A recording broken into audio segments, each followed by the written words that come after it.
Hello बच्चों, कैसे हो आप सभी। मैं अखिल राजपूत और मैं पढ़ाने मतलब मैं आपको सभी लोगों को पढ़ाने आया हूँ। आज हम पढ़ेंगे किसके बारे में। आज हम पढ़ेंगे ब्लड के बारे में। हम ब्लड के बारे में हमने डिटेल से तो कुछ काफ़ी कुछ जान चुके थे।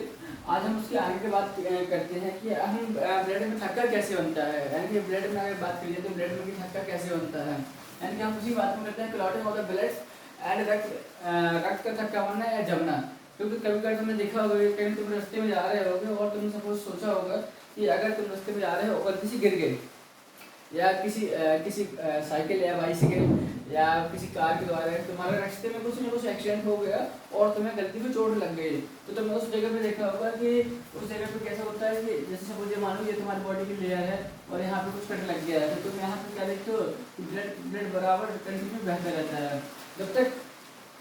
और फिर टाइम ड्यूरिंग के बाद क्या देखा होगा कि यहाँ पे कुछ रेड रेड से जम जाता है ना।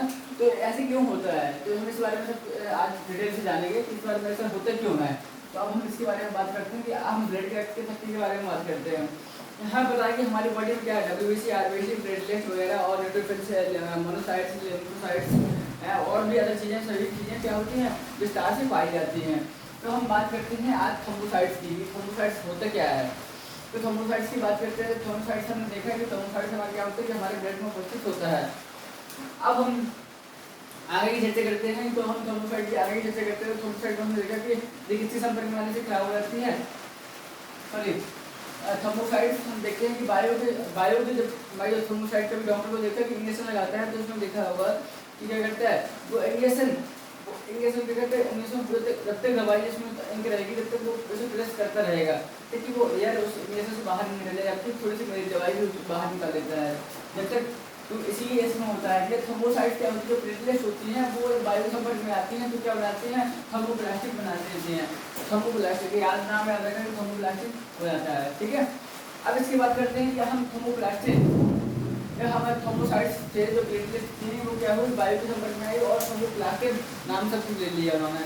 अब थर्मोप्लास्टिक क्या करते हैं, थर्मोप्लास्टिक जब हमारे बॉडी में जब हमारे आपको कॉपर होता है, थर्मोप्लास्टिक क्या करती है जब हमारे बॉडी में जो कॉपर होता है कॉपर के साथ रिएक्शन करके, और देखो एक हमारे बॉडी में हमने देखा है कि हमारे बॉडी में दो प्रोटीन्स पाए जाते हैं, एक आपके फाइब्रिनोजेनेसिस, एक प्रोथ्रोम्बिन्स होती हैं। दो प्रोटीन्स होती हैं जो कि क्या है इनएक्टिव फॉर्म में होती हैं। कैसे कि हम बोल सकते हैं कि इनएक्टिव फॉर्म में होती हैं, याद रखना बच्चों। इनएक्टिव फॉर्म में यानी कि सोई हुई होती है, जैसे कि हमारी बॉडी है और सॉरी जो हमारा ब्लड है और ब्लड में वो छोटी छोटी पार्टिकल्स में पड़ी हुई हैं और कोई काम नहीं है उनका, अभी कोई काम नहीं है, वो स्लो मोशन में पड़ी हुई है, ठीक है।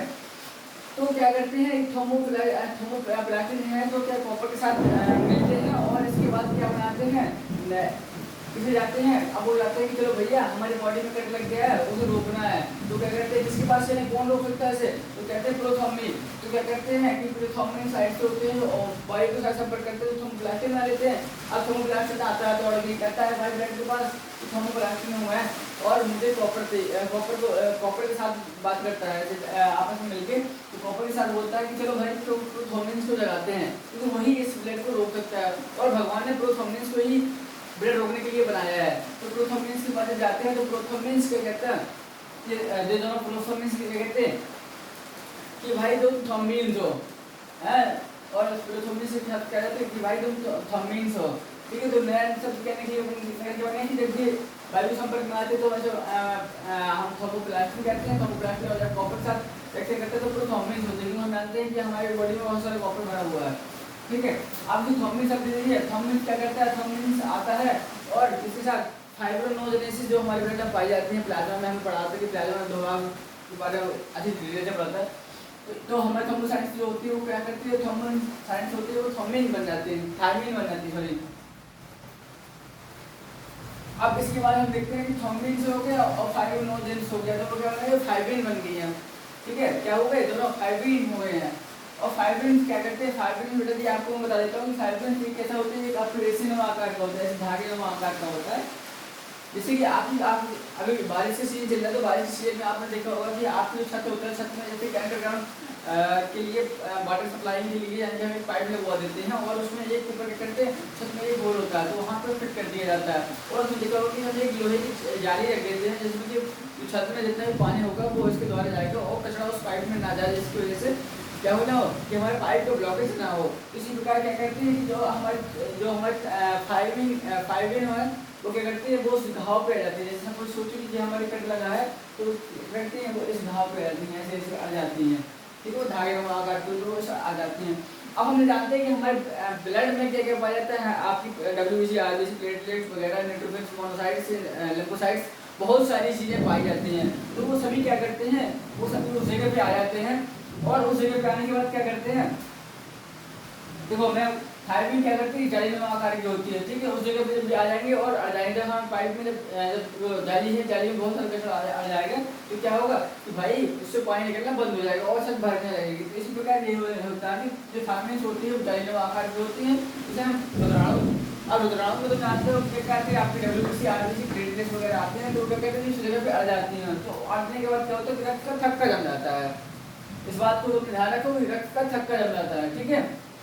अब फाइब्रिनोजेंस क्या होती है और प्रोथ्रोम्बिन्स क्या होती है, तो याद रखना बेटे ये एक प्रोटीन है। ये क्या है, ये एक प्रोटीन है। इनको सबसे याद रखना कि ये दोनों कैसी होती है, दोनों क्या चीज है, एक फाइब्रिनोजेन और प्रोथ्रोम्बिन्स एक प्रोटीन है। अब हमने देखा कि हमारी बॉडी में कौन से पाया जाता है, कैल्शियम होता है आपका, सॉरी मैं इसको शब्द गलत बोल गया था, कैल्शियम होता है। कैल्शियम की मात्रा जाएंगे हमारे बॉडी के अंदर कौन से होते हैं, कैल्शियम पाए जाते हैं। और इसके बाद हम सबसे ज़्यादा उत्तरदायी होती है कौन सी, विटामिन के बारे में। हमारा सबसे ज़्यादा उत्तरदायी कौन सी होती है, विटामिन के बारे में बात करें तो हम सबसे ज़्यादा रक्त के थक्के जमने में सबसे कारगर होती है कौन सी, विटामिन के हमारा बहुत ज़्यादा साथ देती है, विटामिन के हमारा बहुत ज़्यादा साथ देती है। अब देखो हम उस बात को समझते हैं कि किन का काम क्या होता है और किन का काम क्या होता है। भगवान ने पहुँचाया और उन्होंने कहा कि भाई तुम लोग जाओ, तुम लोगों को क्या है सिस्टम, तुम लोगों को क्या करना, ब्लड को बंद करना, यानी कि ये 3 पॉइंट मान के चलो, ये सभी पॉइंट्स क्या करते हैं, ये रक्त का थक्का जमाने में काम करते हैं, रक्त का थक्का जमाने में काम करते हैं। हम इतनी चीज़ की बात को समझ गए, हमने इतनी चीज़ की हम बात को समझा कि हमारे क्या होते हैं, रक्त के थक्का जमाने में हमारे कारगर हैं, ठीक है। विटामिन भी के है, आपकी कैल्शियम भी पाया जाता है, फाइब्रिनोजेन से पाया जाता है, आपकी जाली में आकार का होता है WBC, RBC, और थायराइड में फाइब्रिनोजेन क्या फाइबर बना देते हैं, थर्मोप्लास्टिक, और आपको कैल्शियम क्या मिलकर बनाते हैं, प्रोथ्रोम्बिन्स के साथ थ्रोम्बिन्स हो जाते हैं, ठीक है। अब हम इसी बात की आगे की बात करते हैं। तो आगे क्या होता है कि बेटे जी आगे देखो, इसी में एक हमारे बॉडी में भगवान ने पहुंचाया कि अगर तुम सभी लोग क्या करोगे, थक्के बनाओगे तो उसे खोलेगा कौन, तो खोलने के लिए एक हेपरिन नामक हमारे बॉडी में हार्मोन रहता है। हेपरिन हमारे क्या ब्लड में पाया जाता है, क्या है, एंटी क्लॉटिंग होता है, ये क्या उसके विपरीत होता है, ये रक्त के थक्के को जमने नहीं देता है। हेपरिन जैसे कभी तुमने सुना होगा कि बहुत सारे जहाँ पे जो क्या होता है, जहाँ पे हेपरिन नहीं पाया जाएगा और वायु पहुँच जाएगी, सपोज ये सोचो कि हमारी कोई ट्यूब है और इस ट्यूब में क्या हुआ है, ब्लड भरा हुआ और उसी में वायु पहुँच गई, तो क्या होगा, ये रक्त के थक्का जमने लगते हैं। और तुम्हें पता होगा कि सबसे छोटी नली ब्लड की वेसल्स कहाँ पे होती है, ब्लड नली कहाँ पे होती है, तो आपके मस्तिष्क में होती है। तभी कहते हैं कि हेमरेज हो जाता है। हेमरेज क्यों होता है, क्योंकि जब वायु के संपर्क में ये सब चीजें आती हैं तो क्या करती हैं, ब्लॉकेज बना लेती हैं, क्या करती हैं, ब्लॉकेज बना लेती हैं।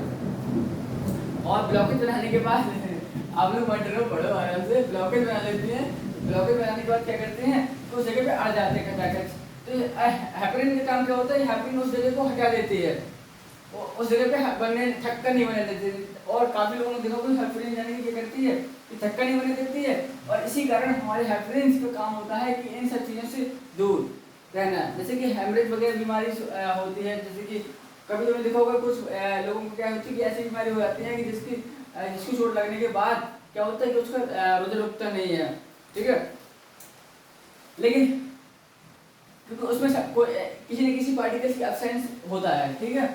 अब इसके बाद हम देखते हैं कि main linear combination substances of fibrinogen, prothrombins और हेपरिन्स, ये मैन कैरेक्टर है, इसको याद रखना बेटा जी। ये क्या है, मैन कैरेक्टर्स हैं आपके प्रोथ्रोम्बिन्स, आपके ठीक है, आपके प्रोथ्रोम्बिन्स क्या बनाते हैं, थ्रोम्बिन्स बना देते हैं, और थ्रोम्बिन्स आपके क्या होते हैं, इस विधि को जाने की क्या करते हैं कि फाइब्रोनोजेन से बनाते हैं, फाइब्रिन्स और रुधिराणु होते हैं। WBC, RBC प्रोटीन फाइब्रोनोजेन से होते हैं, फिर धातु होती है, कैल्शियम, एंटीक्लोटिन, हैप्लिनिस वगैरह के बारे में डिटेल जान चुके हैं। Good luck. अब अगले वीडियो में मिलते हैं। नेक्स्ट, तब तक बाय, टेक केयर। अगला टॉपिक लेके आऊंगा मैं।